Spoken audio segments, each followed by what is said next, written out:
Government may freeze bank accounts of Muslim men who fail to pay alimony.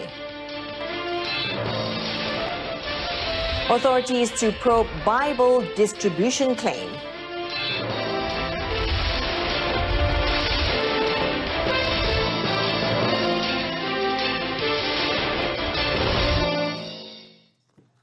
Good afternoon, I'm Jessica Lee and you're watching News on 2. Former Sabah Chief Minister Tan Sri Musa Aman will appeal against the decision of the Kota Kinabalu High Court yesterday on the rightful Chief Minister of Sabah. Now, Tan Sri Musa thanked the court for delivering a decision on the case but said he was disappointed by it. Meanwhile, the rightful Chief Minister, Datuk Seri Muhammad Shafie Apdal, has urged everyone to respect the court's decision. He also thanked those who supported the new state government in developing its economy and upholding well-being of the people. Jadi saya berharap jangan ada lagi pihak-pihak tertentu mempunyai tanggapan berbagai sehingga dapat melambatkan. Ini dah hampir 6 bulan dah kita mentadbir negeri. Dengan ada gangguan-gangguan itu boleh membantutkan keyakinan pelabur dan berbagai-bagai. Dan ketetapan ini saya harap semua pihak akan terus memastikan supaya negeri Sabah dapat kita bangunkan dan majukan. The Kota Kinabalu High Court dismissed Tan Sri Musa's originating summons against Sabah Yang di-Pertua Negeri Tun Juha Mahiruddin and Datuk Seri Muhammad Shafie. The summons, among others, is to seek a declaration that Tan Sri Musa is the rightful Sabah Chief Minister according to the state constitution and that the appointment of Datuk Seri Muhammad Shafie Apdal as Chief Minister was illegal. The government is mulling stiffer measures, including freezing the bank accounts of Muslim men who neglect to pay alimony to their ex-wives as part of its move to uphold Sharia justice. According to Minister in the Prime Minister's Department, Datuk Seri Dr. Mujahid Yusof Rawah, discussions on the matter are now revolving around fine-tuning the enforcement of Sharia justice for women whose welfare have been neglected by their ex-husbands after divorce, despite being instructed by the court. Datuk Seri Dr. Mujahid said enforcement is key towards ensuring that the neglected women receive appropriate representation. Benda itu sudah dibincang di peringkat JKSM, dibincang di peringkat kami dan saya harap penguatkuasaan itu perlu dipertingkatkan dan saya rasa benda itu akan melibat juga isu-isu contohnya sekatan bank, contohnya jadi kita memerlukan sedikit otoriti penguatkuasaan ke atas suami-suami yang liat untuk membayar nafkah pada isteri-isteri mereka. Asked on the percentage of men who fail to pay alimony despite being ordered to do so by the courts, he said he does not have the exact number but did not deny that it was a large figure. He, however, said the ministry is studying all suggestions before further action is taken. On the reports of Bibles being distributed to students in front of a secondary school in Bukit Mertajam, Pulau Pinang recently, Datuk Seri Dr. Mujahid said the Police, State Islamic Religious Affairs Department and the State Education Department are investigating the claims. He said he was leaving it to the authorities to get to the bottom of the matter, adding that he was waiting for more details on the incident. Saya masih menanti dengan detail lah sebab daripada maklumat awal lah yang saya dapat hari ini tak silap saya pihak polis akan ambil maklumat daripada pelajar-pelajar melalui guru guru pengetua sekolah. Kita tunggu dululah apa dia punya laporan. It was understood that recently several men were spotted distributing the Bibles at the main and back gates of the school. The incident went viral after some of the parents uploaded the contents of the book on social media. The government's efforts to get the JR Kyushu Railway Company's cooperation to look into the problems of National Railway is to ensure that the services are fully beneficial to the nation and the people. Prime Minister Tun Dr. Mahathir Mohamad said Malaysia requested the Japanese company's cooperation to conduct a study so that the roles and benefits of the railway services could be enhanced, including in terms of cargo delivery. Jadi kita meminta supaya Kyushu meneliti ataupun membuat kajian terhadap operasi railways di Malaysia, untuk mereka nasihat kita bagaimana kita boleh extend fully the benefit from operation of the railways. Sekarang ini kita dah hampir siap semua double tracking dengan electrification, but utilizationnya, penggunaannya adalah hanya sebanyak 30% saja. Ada 70% lagi potential railway di Malaysia yang tak diguna. Speaking to reporters on the final day of his 3-day working visit to Japan, Tun Dr. Mahathir said currently many large containers were transported by road, which was inefficient and would disrupt the traffic due to its large size. It was reported that a group of experts from the Japanese railway company would be in Malaysia at the end of this month to look into related objectives. The government has always taken into consideration the interest of all races in the country. Therefore, Deputy Prime Minister Datuk Seri Dr. Wan Azizah Wan Ismail said she hopes the relationships fostered between the various races with different beliefs and religions in the country would continue to be strengthened. Datuk Seri Dr. Wan Azizah also said that forging cooperation to strengthen unity among the various races in the country is an important asset of the country which should be preserved.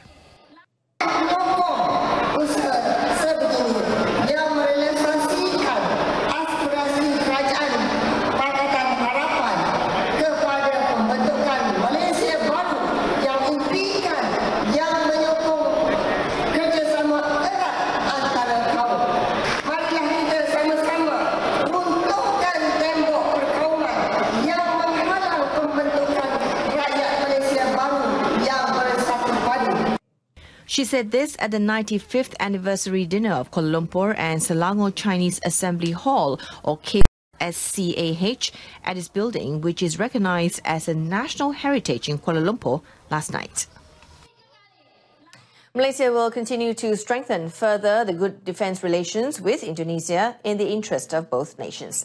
Defence Minister Muhammad Sabu said the existing ties should be enhanced in all aspects of defence, including those involving the relations of defence companies of the two countries.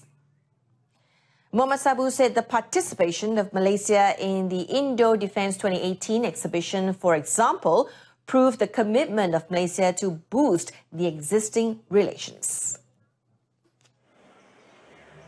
Dengan kita ini juga kita harap banyak lagi syarikat-syarikat pertahanan akan menyertai pada bulan Mac tahun depan. Inilah kehadiran kita ini di antaranya juga untuk menjemput rakan-rakan industri pertahanan sama laut, udara dan darat ke 5 Langkawi pada bulan Mac tahun depan. He said this at the launch of the Malaysian Pavilion in conjunction with Indo Defence 2018 at Jakarta International Expo at Kemayoran. This is the 4th time Malaysia is participating in the biennial event after making a debut in 2012.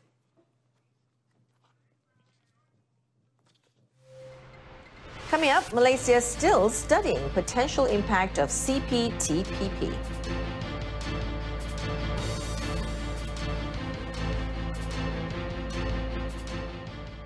Now, Malaysia is still studying the implications and potential impacts of the Comprehensive and Progressive Agreement for Trans-Pacific Partnership, or CPTPP, before deciding to ratify the Free Trade Agreement.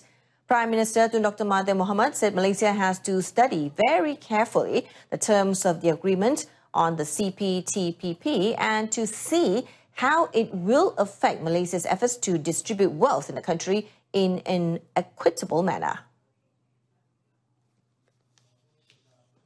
We are still studying the implications, the effect of this agreement. Malaysia is different from other countries. We are a multiracial country, and the distribution of wealth between the races is not fair in the sense that some are rich and some are poor.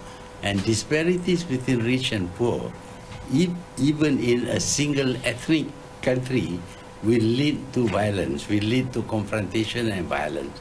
What more if the poor belongs to one race, the rich belongs to another race, and that will cause tension. Speaking to reporters on the final day of his 3-day working visit to Japan, Tun Dr. Mahathir said although there is a possibility Malaysia will ratify the CPTPP, the country will ask for some exemptions. The CPTPP is a rebranded Trans-Pacific Partnership Agreement, or TPPA, that collapsed after the United States withdrew in January 2017 under President Donald Trump. And so far, 6 countries have ratified the agreement. The Sarawak government's move to impose a 5% sales tax on petroleum products produced in the state will not only affect Petronas but also the market. Economic Affairs Minister Datuk Seri Muhammad Azmin Ali said the matter should be discussed further, as any increase in costs due to the additional tax would lead to lesser demand, as it would be more expensive than products from other oil-producing countries. Boleh kita bincang kerana sebarang kenaikan kos melalui pengenaan cukai tambahan, ianya akan menyebabkan produk-produk ini tidak lagi atraktif kerana ianya lebih mahal daripada produk yang dikeluarkan di negeri-negeri pengeluar minyak yang lain. Dan sekiranya ini berlaku, ianya mungkin memberikan kesan kepada pengeluaran produk ini di negeri Sarawak. Namun kita menghormati cadangan yang telah dikemukakan. Datuk Seri Muhammad Azmin said this after a courtesy call on Sarawak Chief Minister Datuk Abang Johari Tun Openg at the latter's office at the Sarawak State Legislative Assembly building in Kuching. Datuk Abang Johari, who is also Sarawak Finance Minister, had announced that the state government would impose a 5% sales tax on petroleum products beginning January 2019, when the tabling of the state budget on Monday.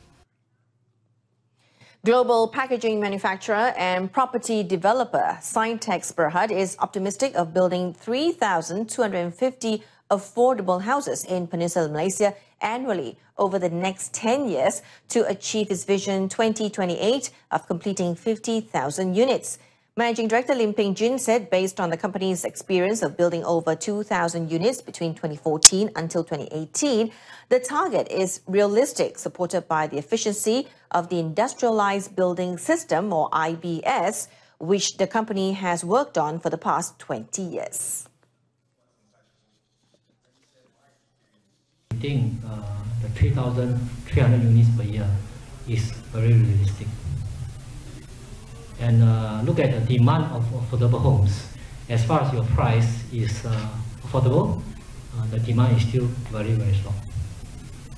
Lim also said with a higher volume, standard design and structure, the company believes the IBS can help to bring down the construction cost to about 10 to 15% and speed up construction. He added that the exemption of the sales and service tax SST on construction services and building materials announced by the government in a 2019 budget could also contribute to lowering the overall costs. Now, the biggest football competition in Southeast Asia is upon us, and with only a few hours before the big kickoff, everyone is working round the clock to ensure that they can lift the AFF Championship trophy. Now, it's no different for Malaysia and in Tan Cheng Ho as the head coach heading into the 2018 edition. He has, of course, experience, although in a different capacity. Cheng Ho was the assistant to Dato' K. Rajagopal as the duo combined to mastermind a magnificent triumph. Now, coming back from a disastrous start with a 5-1 loss to Indonesia in the opening group match to winning the tournament is a feat hard to repeat. 4 editions later, Cheng Ho will be the one at the forefront to chart Malaysia's path to repeating the feat. Cheng Ho was quick to remind that 2018 will be a different scenario now that he is the head coach and with a different set of players. Only Khairul Fahmi Chekmad and Nosharul Idlan Talaha remain from the winning squad. Malaysian football have not been doing well in the past couple of years, and hopefully this coming tournament can give the country another boost. With the national team and the 23 players named in the final squad for the 2018 AFF Suzuki Cup, very few would argue that it is the best Malaysia could offer. Some notable names like Lavia Corbin Ong and Ignacio Insa is missing from the list, but what Ching Ho preaches is a more holistic approach for the squad. And that's it from us. In our top story, government may freeze bank accounts of Muslim men who fail to pay alimony. Now, News on 2 will come on earlier today at 6 this evening to make way for the opening match of the 2018 AFF Suzuki Cup between Malaysia and Cambodia at 7 p.m. right here on TV2. Till then, I'm Jessica Lee. Thank you for joining us.